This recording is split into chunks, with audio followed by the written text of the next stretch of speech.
Want to know how to check if a number is a fascinating number in Java? So, fascinating number is a number when you multiply 2 and 3 and concatenate all three results with the original number, you get all the digits from 1 to 9 exactly once. For example, 192 in this code as well, we have used 192.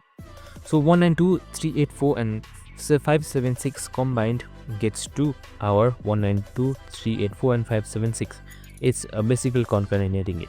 So in Java, we convert the concatenated string into a character array, sort it, and then compare it with the given number that I had just given.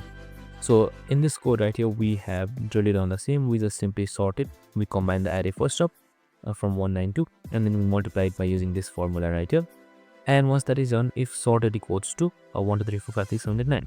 So once we sort this out, we print it's a fascinating number. If it's not, we just print it's not, and that's it. Super simple and easy.